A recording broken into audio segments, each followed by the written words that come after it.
ahead and get going here on our webinar on target compliance. Jen, you want to take us through our agenda and FAQs and things? Of course. Well, welcome everyone. My name is Jennifer. I'm a customer success manager here at SupplyPike. And kind of for the agenda today is that, the first 5 minutes we'll do compliance at Target, and then Clint will kind of show the Target demo for that, what that means for the compliance portion. And at the end, we'll do a Q&A and then discussion once that has been done. Yeah. And I kind of already told you what I do at SupplyPike, kind of just slid that right in there. But Clint, he's amazing. He is one of our product managers here at SupplyPike, especially for Target. And he is a wealth of knowledge. And this webinar today is going to be amazing, focused on that compliance portion. Yep. And if you guys do have any questions as we go through this, this is a new feature at SupplyPike for our Target software dealing with compliance deductions at Target. And we'll talk more about what exactly those are here in a moment. Please drop those in the chat or use the Q&A section in Zoom. And we'll either answer that live or we'll kind of wait until the end. But yeah, we'd like to keep these interactive. So please, yeah, don't feel shy. Drop those questions in and we will address them. And awesome, just a little some FAQs before we kind of get rolling here is that, yes, you will get, the copy of the slide deck and they're recording. Typically you'll be in your, email inbox in 3 to 4 business days. So just know it won't come right after today's webinar, but it will, be in your inbox in a few days. And then Clint kind of touched on the best way to ask, a question, the chat within Zoom is the easiest way for us to see your question. Then, we can help answer those today as well. And then, yeah, we want to make this, useful for you all as well that who are on the call. Yep. And I've got my notepad here. I've already got a little note about EDI 860s. That's the purchase order change request. So if you guys, I'm sure there will be some questions that come up. So that's one I wanted to make sure we touch on. So anything that we aren't able to answer live on this call, we'll make sure to follow up on that either with an email or some other content. But yeah, so we'll go ahead and get started. So compliance at Target, real quick. So this is, if you're familiar with Walmart's business or just supply chain issues, it sometimes goes by the name OTIF, on time in full. That's largely what it is at Target as well. So there will be fill rate charges, on time for late or early, for pickup or delivery, although there's some wrinkles there with collect suppliers we'll get into here in a moment. And Target also issues compliance deductions for ASN, so the EDI 856 document, whether it's late or missing. And we'll talk about these quite a bit more here over the course of this webinar. Just recapping some recent-ish things that have happened with Target and compliance. So back in June, they got rid of the vendor report card and they got rid of the so it was just SPM at the time, Supplier Performance Management App. They renamed that one SPMD and they rolled in the VRC. And so now, previously you had to pay attention to your purchase order formats. There was a 474 format and an 11.4. And that's the modern one, and the 474 was the legacy one. Now both of those formats show up in one app. That's the Supplier Performance Management Dashboard app, or I'm just going to call it SPMD from now on. But the SPM team, right, Supplier Performance Management team in Target, they're the ones that track and administer Target's compliance program. So if you are seeing those deductions, those come from Target's compliance team. They're the ones that review them when you dispute them in Synergy. It's not Target's accounts payable team that reviews those. It's the SPM team. And there's some important wrinkles about all that we'll get into here a bit later. If you're collect suppliers, which most Target suppliers are collect, not everyone, or maybe you do both. If you haven't already been onboarded to ShipIQ for Target, be on the lookout for that. They're trying to phase out VRS, the vendor ready to ship app, and get all their collect suppliers working in ShipIQ. It's just a bit more modern experience. It's a little nicer interface. There's still it's software from a retailer, so it always could have improvements. But it's the new thing that they're having everyone move on to. There have been at least 9 waves. I haven't seen any communication about wave 10. They started this in fall 2022, about October. But yeah, they've transitioned quite a few suppliers. So if you haven't already transitioned, you should expect that to happen this year in 2024. Um, for other news on collect suppliers, Target has announced they're going to replace the on-time ship metric with a new metric called on-time release. They haven't said when exactly they will do this, but they do track it in the SPMD. There's a little screenshot there. If you saw our Target Compliance 201 webinar, and I think we'd probably want to put a link to that in the communication that comes out after this when we share this recording. I'd highly recommend watching our Target 201 compliance webinar. It is on YouTube, so you can search for it there, or probably find it through our supplier wiki website. A lot of great content there. We go deep into actually using the SPMD app. So definitely go check that out if you have to spend time in that application, or if you want to spend more time in that application, because there's a lot of good data there. It's just not served up in the most user-friendly way, but if you spend some time clicking around there, getting familiar with it, you can figure stuff out. But yeah, so that's where the on-time release, that OTR new metric lives. They don't take deductions for it yet, but they are tracking it. They say they will start taking deductions for it sometime in the future. Similar to that, so the on-time release, that's a very ShipIQ specific deduction, and they're tracking when is an order released in ShipIQ. But that doesn't tell you when an order was picked up. So they added another new metric that they're tracking but not yet deducting for, called supplier pickup adherence.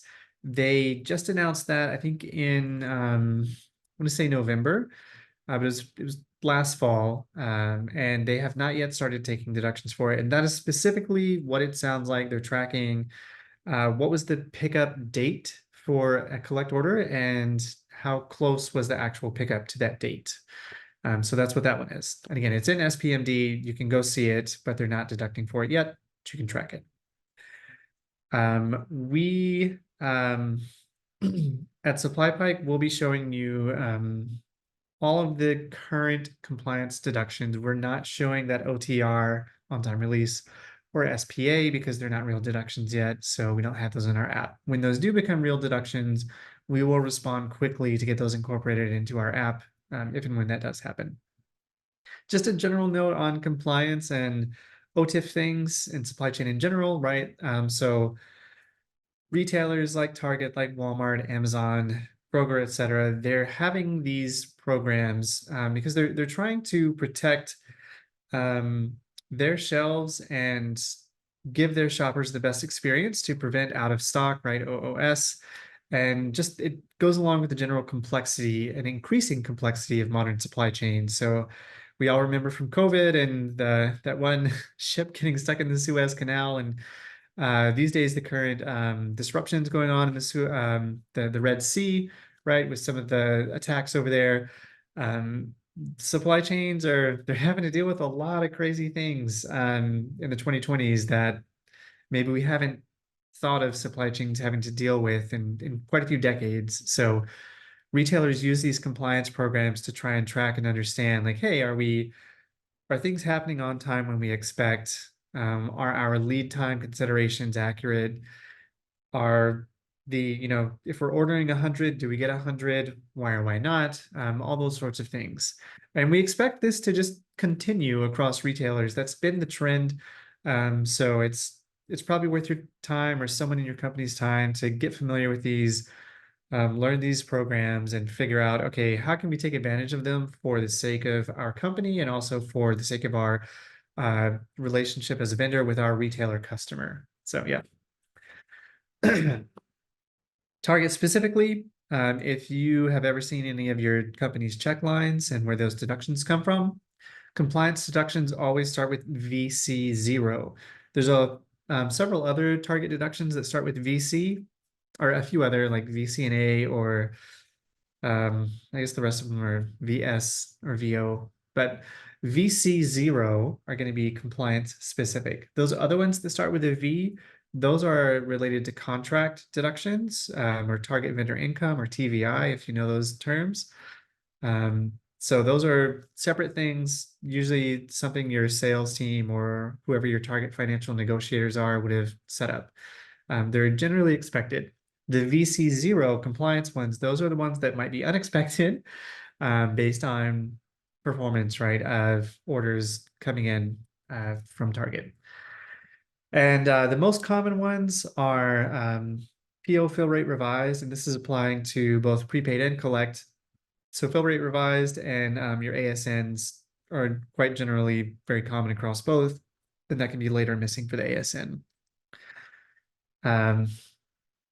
You can get double dipped on some of these. So remember we said a little earlier, Target's SPM team, that compliance team, they are tracking and assessing deductions one way.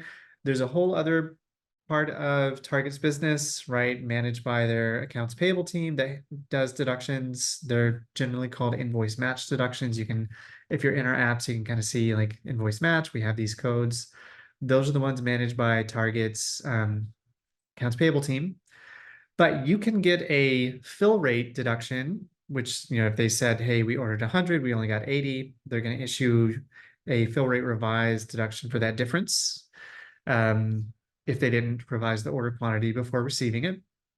And you could also get an A030 carton shortage from Target's accounts payable team on that same PO. So it's the exact same issue, but this team is assessing it and giving you a deduction. And this other team is assessing it and also giving you a different deduction for the same thing. So you can get double dipped. It does not happen very often, but if you're using our software, you can search by purchase order number. You can also export the deductions, and you could highlight purchase order numbers that happen twice, and you can see that. It's also possible to just get a like two different deductions for the same PO, right? So you could get a cost difference deduction and a shortage. You could get a substitution deduction and a shortage, or and a cost difference. Generally, they would issue one deduction, and then they would just list those multiple different issues on that single deduction. But it is possible for those to come through separately for the same purchase order. Maybe especially if you're shipping multiple shipments to fulfill one PO, like maybe you have multiple warehouses that you're fulfilling one PO through, or if you're having to invoice multiple times with, again, multiple shipments, that can happen. But it is possible to just have a fill rate and an A030, and it's the same issue, and they're just double dipping you there. So that does happen. But search by purchase order number, you can find it. If you get one overturned, you can use that as proof to get the other one overturned. So that's a good thing. Target's compliance team has said, hey, if you get an A030 and that gets paid back, let us know. We'll take a look at that fill rate revised on that same purchase order and hopefully overturn that as well. And just a note on the fines themselves. So for the invoice match ones, Target's accounts payable team, like that A030 carton shortage is very common one, or the A176 carton shortage. That's that auto chargeback that can be a carton shortage. Those, they take the full cost of the items for everything that they think they're missing. And then that totals up to the deduction for each of those items and rolls up to the total deduction amount. For compliance, it's a little different. They do it on a percentage basis, which is very common for compliance programs across retailers. And you can see here on the left side of the screen, kind of bottom left.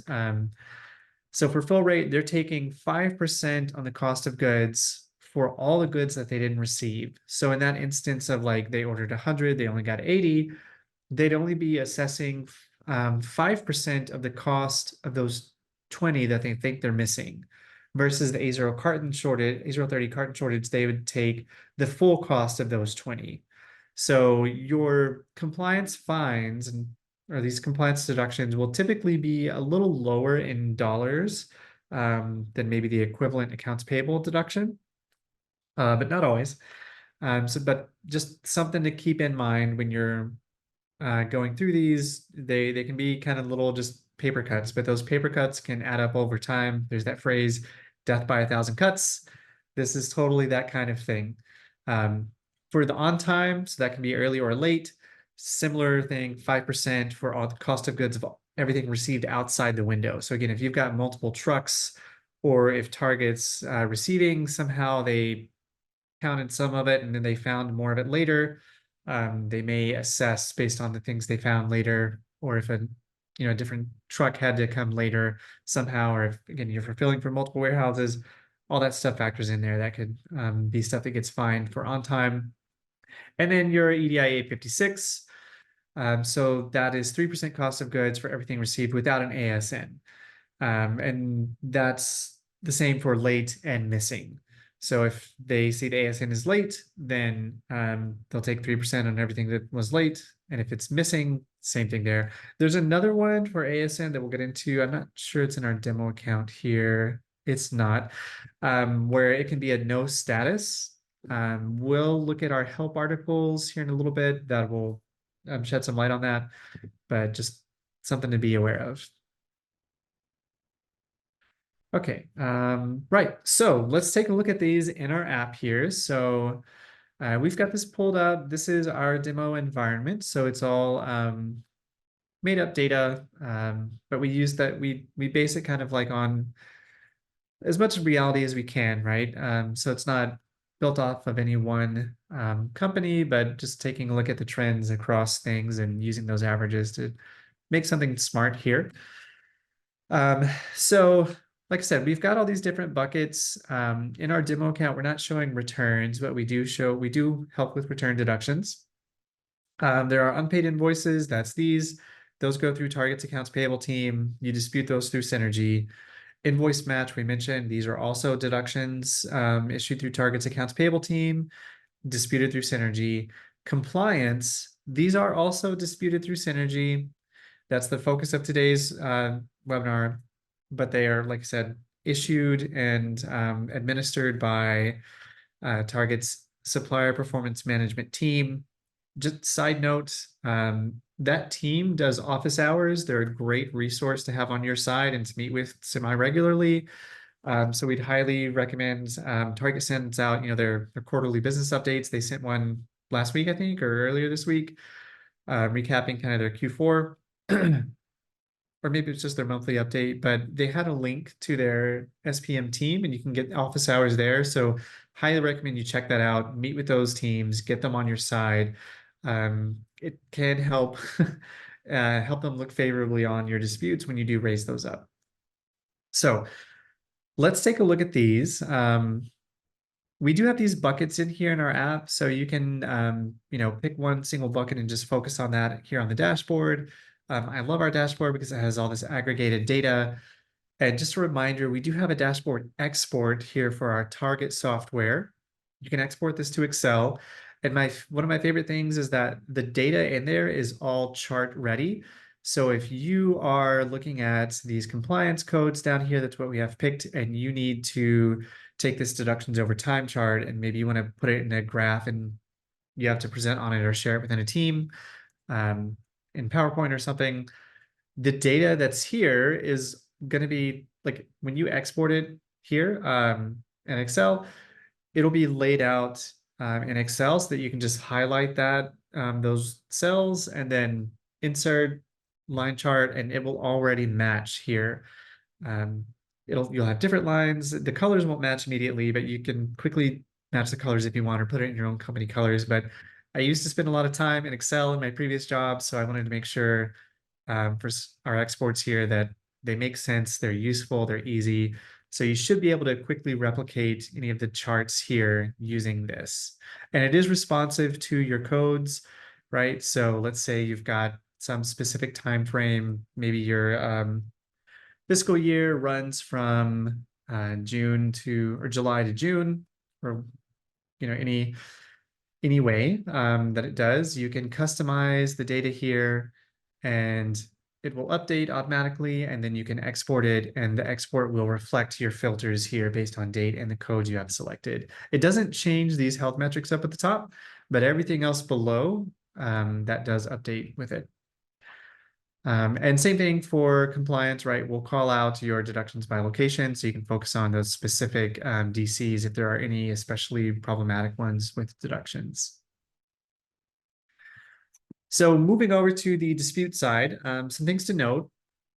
We launched compliance deductions in our Target app here at the very beginning of December. We rolled out a few different things ahead of that, so you may have been seeing this little kind of time left, time remaining flag on deductions a little bit before that.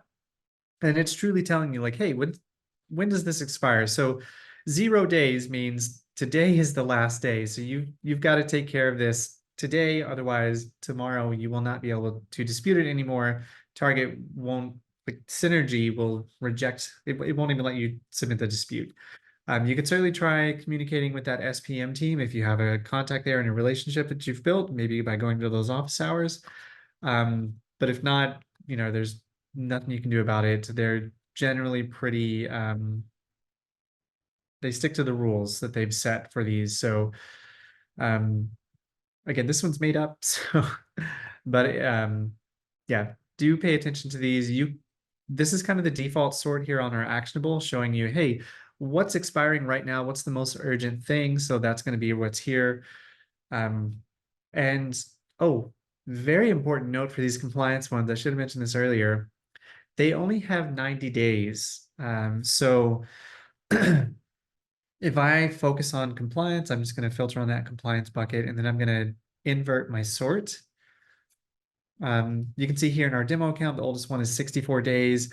The oldest you would see it in your data in our app would be 90 days. It'll be 88, 87. Target does only update the SPMD app once a week. Usually it's Sunday nights, could be Monday mornings, but it's typically Sunday nights. They update that once a week.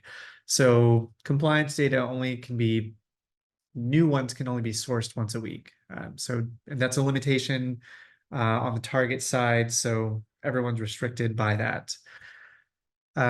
But yeah, 90 days for these. Every other deduction at Target has up to 18 months from the date of the deduction, but these only have 90 days. So that's why we created this little tag here. It's really important that you come to these sooner, especially if it takes you multiple times to dispute them. Question here from, let's see, Kevin. For the deductions dispute page, are you able to view the document associated?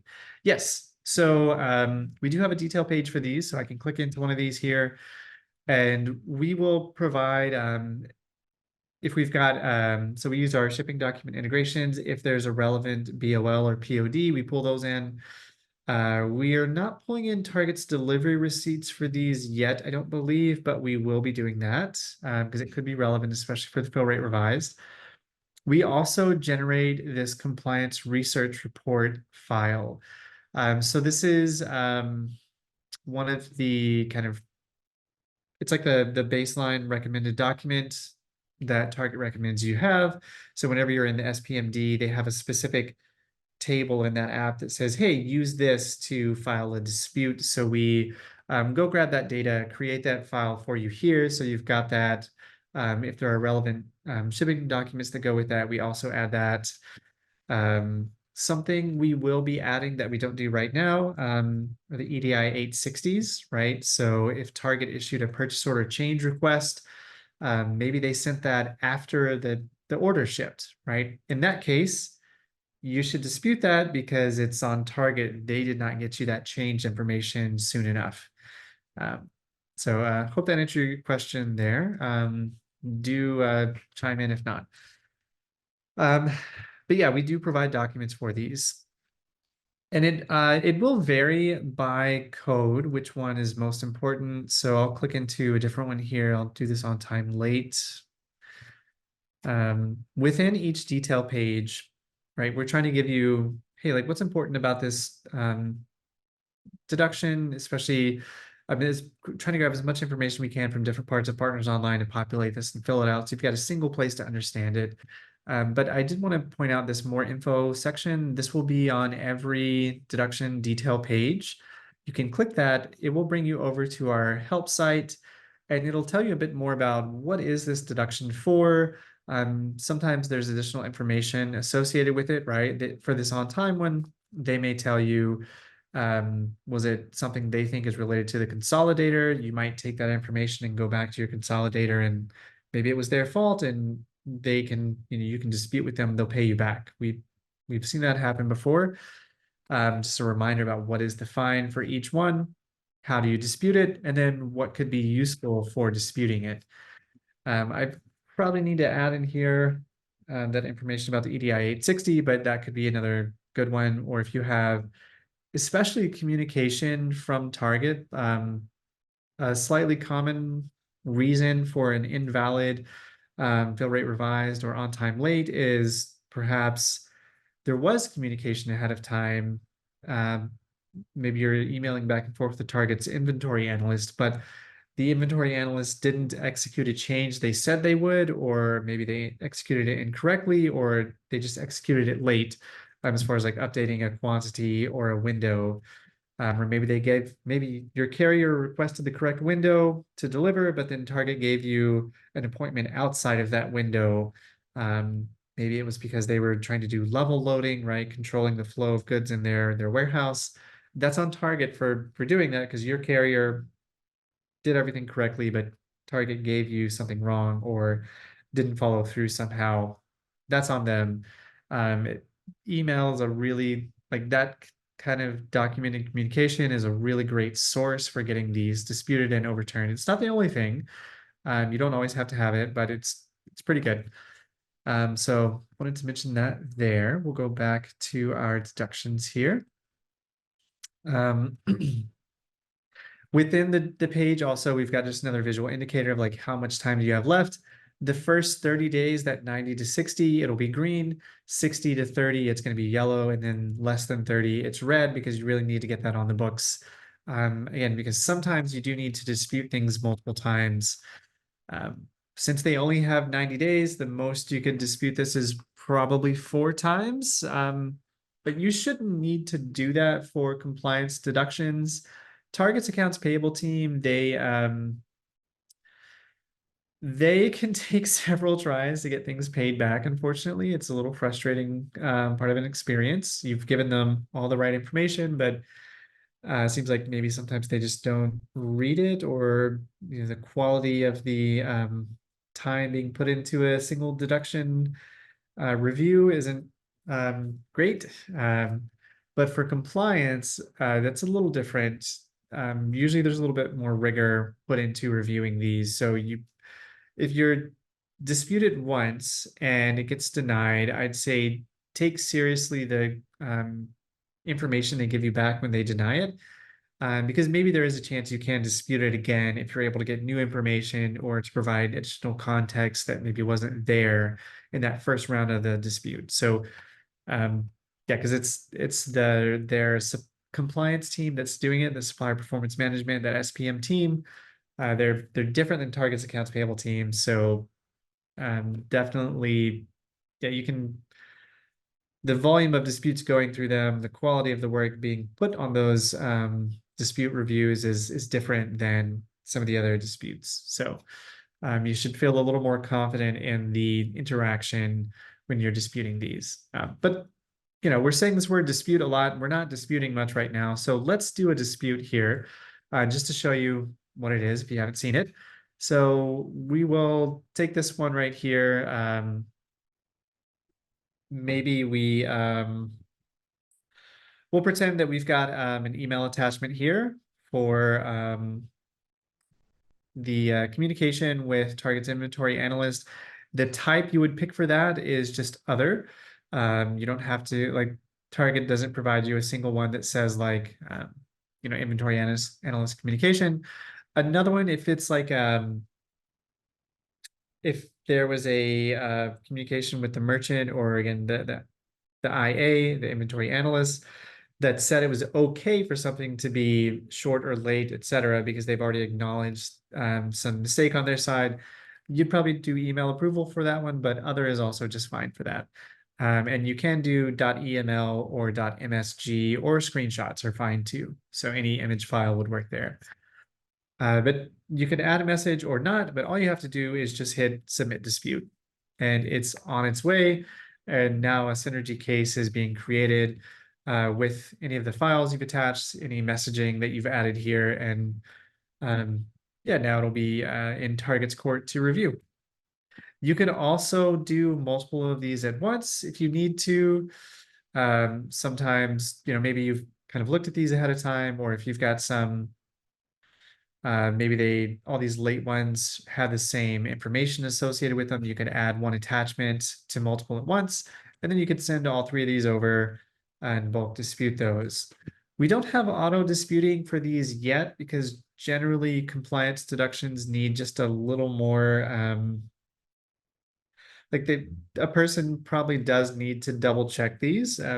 The expectation is that they're probably generally valid, but not always. So that's something to look forward to is when we incorporate some validity into some of these. So quantity validities around these fill rate, right? Comparing what was the PO versus the invoice versus the ASN. And maybe if there was an EDI 860 when we get those in. Same thing for the on-time late, comparing those to, what did Target say was the window versus what was it in reality. And you can see some of those on the compliance research report. If you download that and then open that up in Excel, there will be columns labeled, hey, this was your ASN window and this was your in-yard window, like when did that actually happen? Like those timestamps are going to be in that data for you to review and see like, okay, like, well, yeah, the in-yard goal was, let's pick on this one. Maybe it was October 12th, but the order actually arrived on October 14th or 15th. Like that is a late one. And if that's the fault of the carrier, you would want to bring that up to the carrier and see if they could reimburse you. Because maybe it was picked up on time and could have arrived on time, but by some fault of the carrier, it did not. And you could, again, if you knew some of those specific things that you wanted to work on, you could say, let's take all of our on time late, export that, and send that over to our carrier partners and try and figure out, okay, like why are some of these getting late? What can we do about it? Do they have a dispute process for you to get reimbursed for that? Because very likely you, the vendor, have done everything correctly, but maybe something's gone wrong in the shipping process that was outside of your control. So let's see here. I did want to point out again, you can search by purchase order number. That's how you can find some of those double dips. And recently we did add a multiple search. So if you've got a list of either invoice numbers or purchase order numbers or deductions, right, that document number like the CB dash or the VC0, you could paste several of these in here at one time, either separated by comma or spaces or new lines, and you can search up to 100 of those at a time. So if you're ever having to kind of like go back and forth and check a lot of stuff, if you can get those in a list, you could drop them all in at once, and then you can go through, just click through to the next deduction based on that curated list that you have pasted in there.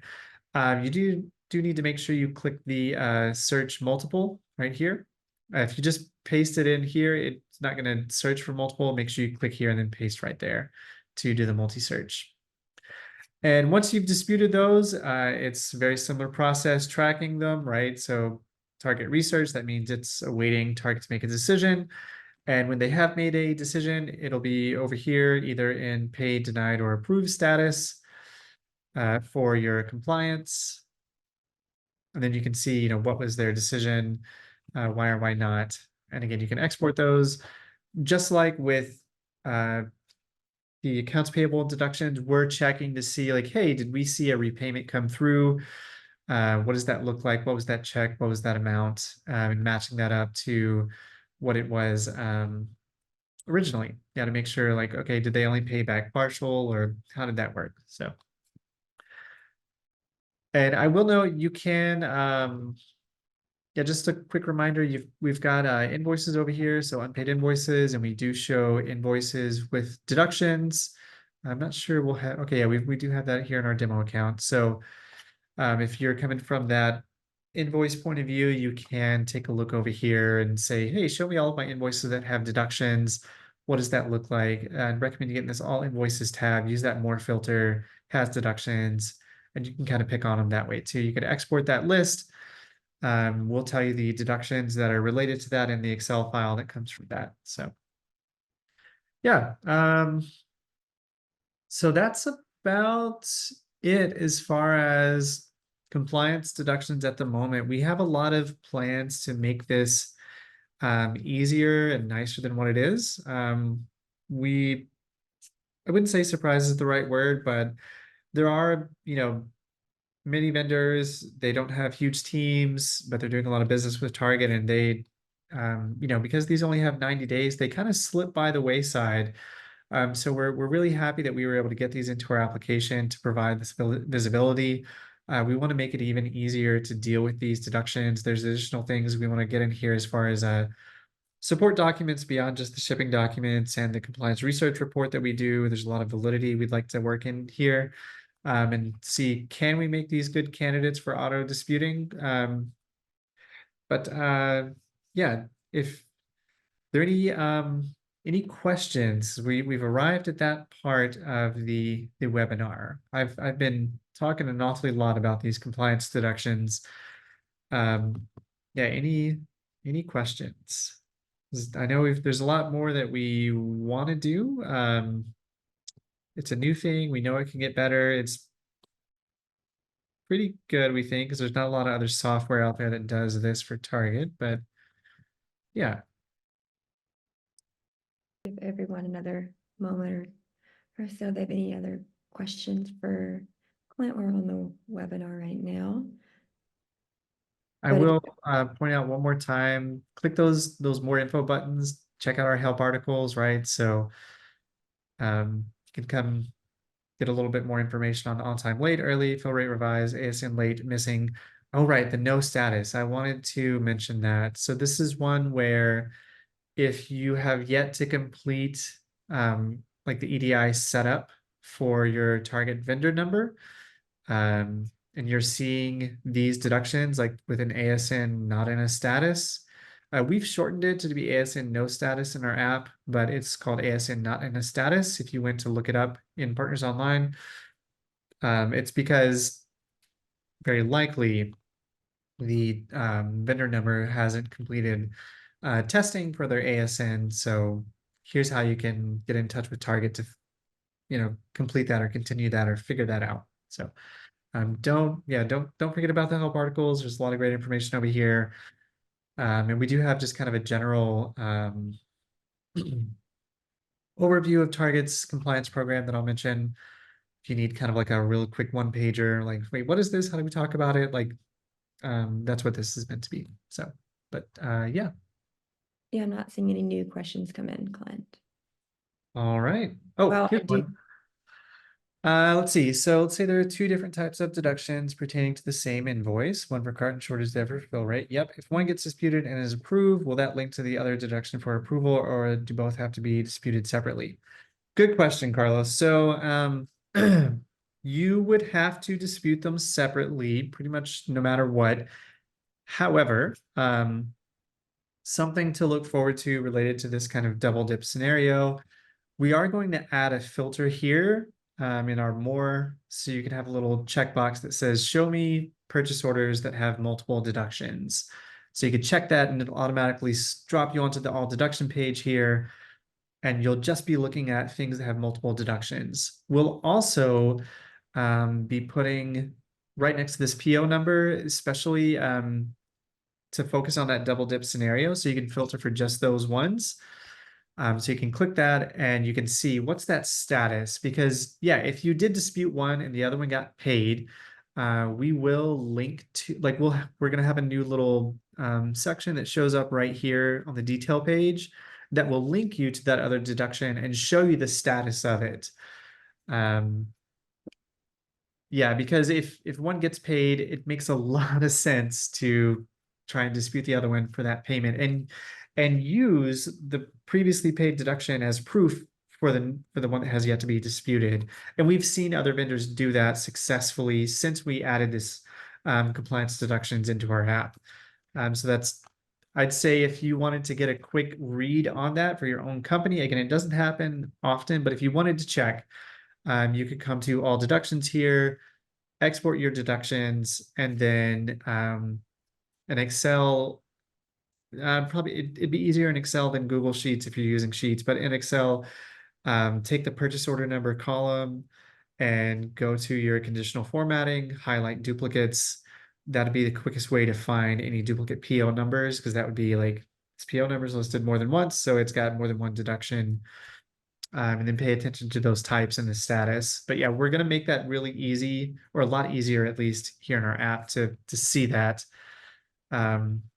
I could see maybe long term, I can't promise on a timeline, but long term, it does make us a lot of sense. Like, okay, well, if my fill rate got paid back and I've not taken action on the A030, can we kind of make that automatic? That makes a lot of sense. So, but yeah, for now, they would still have to be disputed separately. Yeah, so good question. Any other questions here? And it doesn't have to be compliance related. If there's other target deduction questions, we can at least get some of those, and we'd probably take those and answer those back over email. But yeah. And you always have a question, later as well. Can always reach out to your CSM and stuff to help you. Yeah, and about 40 minutes of talking about compliance deductions it's probably enough for a day. But yeah, happy to yeah, if anyone has any specific things, please do email us. Do we have our emails here? Yeah, so here's our emails here on the screen. These are our actual emails. So if you send it, it will go to our inbox, and we will get a response to you. Yeah. Awesome. That was great, Clint. Thanks for sharing the target compliance, like updates and how to dispute that within SupplyPike as well. Yeah. Oh, since we're still sharing our screen, one more thing I wanted to point out here. The deductions over time, do pay attention to those trends here. It can help you spot some things, right? Like if you are seeing, trends in ASN issues, which this one doesn't have too many. Let's do just the fill rate. Yeah, so here we've got a big increasing trend on fill rate revise, right? Like use that deductions over time chart, spot those trends, filter by specific codes. It can really help you get ahead of more deductions, prevent them, right? So do take a look at those. That's my parting thought. Words of wisdom. Thank you everyone for joining, and remember that the slide deck will be sent to your inbox in a few business days, so you will get that. Yeah, thanks everyone for joining us today. Hope it's been insightful, and thank you once again.